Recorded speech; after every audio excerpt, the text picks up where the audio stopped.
Julius Caesar. The name echoes through history like thunder. He was a general who conquered Gaul, a politician who destroyed the Roman Republic, and a dictator who paved the way for the Roman Empire. He was also one of the most controversial figures who ever lived. But who was the real Julius Caesar? Not the legend, not the myth, but the man. Born in 100 BC into a patrician family, young Caesar grew up in a Rome torn apart by civil wars. His family had connections to the popular faction, which put them at odds with the conservative optimates who controlled the Senate. This political divide would shape Caesar's entire life. At 16, Caesar was appointed a priest of Jupiter, one of the highest religious offices in Rome. But when the dictator Sulla came to power and began purging his enemies, Caesar's family connections made him a target. He was stripped of his priesthood and forced to flee Rome. It was his first lesson in the brutal reality of Roman politics. Rather than wait in safety, Caesar joined the army.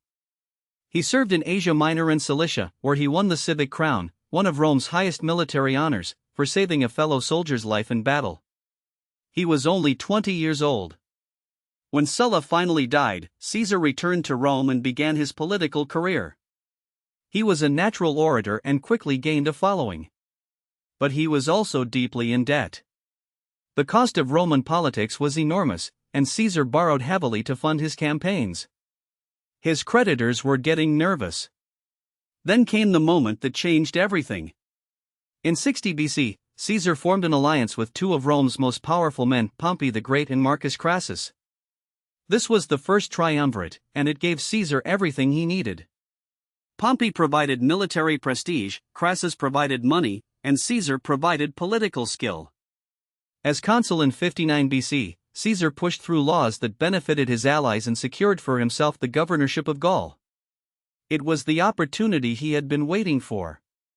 Over the next 8 years, Caesar did what no Roman general had done before. He conquered all of Gaul, a vast territory that corresponds to modern-day France, Belgium, Switzerland, and parts of Germany. He fought against hundreds of tribes, won countless battles, and according to his own account, killed over 1 million people and enslaved another million. His commentaries on the Gallic Wars are still studied today as masterpieces of military writing. Clear, precise, and ruthlessly self-promoting, they paint Caesar as a heroic figure bringing civilization to the barbarians. But they also reveal a brilliant military mind at work. Caesar's legions were the most disciplined fighting force in the ancient world. He trained them to build bridges in record time, to construct siege works that could surround entire cities, and to march faster than any army in history. His men adored him because he shared their hardships, fought alongside them, and made them rich with plunder. But Gaul was just the beginning. Caesar knew that real power lay in Rome itself. And his enemies in the Senate knew it too. Led by Cato the Younger and backed by Pompey, the Senate ordered Caesar to disband his army and return to Rome as a private citizen. It was a trap. If Caesar obeyed, he would be prosecuted for illegal acts during his consulship and likely executed. On January 10, 49 BC, Caesar made his decision. He crossed the Rubicon River, the boundary between his province and Italy proper, with a single legion. By doing so, he declared war on the Roman Senate. The die was cast. Pompey, caught off guard, fled to Greece. Caesar entered Rome unopposed. In a lightning campaign, he pursued Pompey's forces through Spain, across the Adriatic, and finally defeated them at the Battle of Pharsalus. Pompey himself fled to Egypt, where he was assassinated by the Egyptians. When Caesar arrived in Egypt, he was presented with Pompey's head. He wept. These two men had once been allies, even friends. But politics had made them enemies. In Egypt, Caesar became entangled with Cleopatra, the last pharaoh of Egypt. He supported her claim to the throne, and she became his lover. Together, they had a son, Caesarion. This relationship would have profound consequences for both Rome and Egypt. Caesar returned to Rome as dictator. He was given unprecedented powers. He was made dictator for life. Coins bore his image. Statues of him were placed in temples. The month of July was named after him. He had become the most powerful man in the world. And then he began to change Rome. Caesar implemented a sweeping series of reforms. He overhauled the calendar, creating the Julian calendar that we still use today. He granted citizenship to people in the provinces, extending Roman rights beyond Italy. He started public works projects to employ the poor. He reformed the tax system, reducing corruption. He even planned to invade Parthia and avenge the defeat of Crassus. But his reforms made him enemies. The Optimates saw him as a tyrant who had destroyed the Republic. They feared his power and resented his popularity with the common people. On the Ides of March, March 15, 44 BC, a group of senators led by Brutus and Cassius stabbed Caesar to death in the Senate chamber. According to the historian Plutarch, Caesar fought back until he saw Brutus among the assassins. Then he covered his face and submitted to his fate. He was 55 years old. The assassination did not save the Republic. It destroyed it. Caesar's death led to another civil war, this time between his adopted heir Octavian and his former lieutenant Mark Antony. When the dust settled, Octavian became Augustus, the first Roman emperor. The republic that Caesar had destroyed was gone forever. Caesar was many things.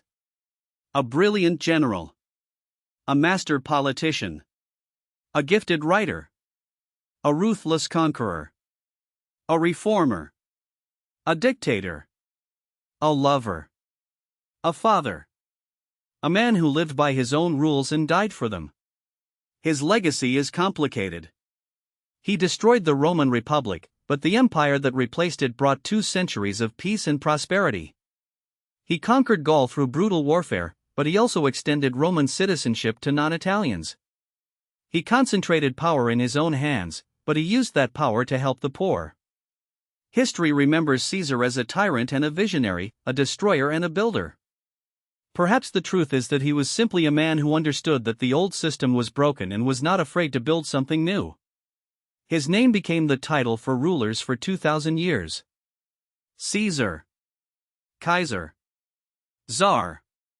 Every emperor who followed him stood on his shoulders. Julius Caesar did not just change history. He became history. Thanks for watching Historia 4K. If you enjoyed this video, please subscribe and hit the notification bell. New documentaries every week. Let us go deeper into the military campaigns that made Caesar's reputation. The Gallic Wars were not a single conflict but a series of brutal campaigns stretching from 58 BC to 50 BC. Each year, Caesar pushed further into barbarian territory, using a combination of military force and diplomacy. His greatest challenge came in 52 BC when Vercingetorix, a young Gallic chieftain, united the tribes against Rome. Vercingetorix was a brilliant commander. He used scorched earth tactics, burning villages and crops to starve the Roman army. He defeated Caesar at the siege of Gergovia, one of the few defeats in Caesar's military career. But Caesar adapted.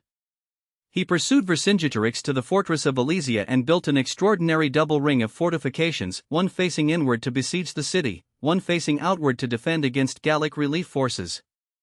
The wall stretched for miles, complete with towers, ditches, and traps. When a massive Gallic army arrived to break the siege, they found themselves facing an impregnable fortress of Roman engineering. After a desperate battle, the relief force withdrew. Vercingetorix surrendered. He was taken to Rome in chains, paraded through the streets in Caesar's triumph, and executed. Gaul was Rome's. These campaigns made Caesar incredibly wealthy. He captured so much gold that its value dropped by 30% across the Roman world. He used this wealth to pay his soldiers, bribe politicians, and fund massive public works. He built the Forum Julium, a new square in the heart of Rome, and the Basilica Julia, a courthouse that still bears his name. But the Gallic Wars also gave Caesar something more valuable than gold: a loyal army. His veterans would follow him anywhere. They knew that under Caesar's command, they would win. And winning meant wealth, land, and glory. It was this army that Caesar led across the Rubicon. It was this army that defeated Pompey at Pharsalus. It was this army that would make Caesar the master of the Roman world. Yet for all his military genius, Caesar understood that war was not an end in itself. He was a master of propaganda, carefully documenting his campaigns to shape public opinion in Rome. His commentaries remain one of the most effective pieces of political communication ever written. Caesar's relationship with Cleopatra also deserves deeper attention. When he arrived in Egypt, he was 62 years old. She was 21. But this was not merely a romantic dalliance. Cleopatra was one of the most intelligent and ambitious rulers of her time. She spoke 9 languages, was educated in philosophy, mathematics, and astronomy, and was determined to restore Egypt's power. Together, Caesar and Cleopatra formed a political alliance that could have reshaped the Mediterranean world. Caesar supported her against her brother Ptolemy XIII, and she provided him with resources and a safe base. Their son Caesarion was a living symbol of the union between Rome and Egypt. Had Caesar lived, he might have made Caesarion his heir, uniting the Roman and Egyptian empires under a single dynasty. But the daggers of the assassins ended that possibility. When Octavian defeated Antony and Cleopatra, he killed Caesarion to eliminate any rival claim to power. The irony of Caesar's death is that it achieved exactly what he had tried to prevent: the end of the Republic. The senators who killed him believed they were saving Rome from tyranny. Instead, they guaranteed that the next ruler would be even more powerful. Augustus learned from Caesar's mistakes. He kept the forms of the Republic while holding absolute power. He called himself not dictator but princeps, first citizen.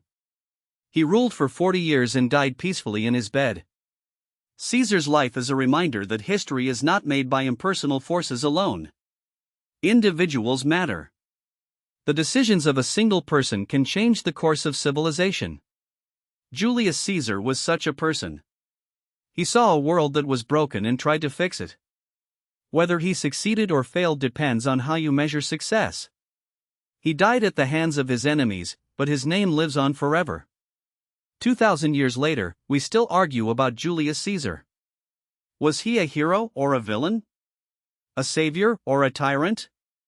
Perhaps he was all of these things. He was a man of extraordinary talent and limitless ambition, a man who changed the world and paid the ultimate price for doing so. That is why we still remember him.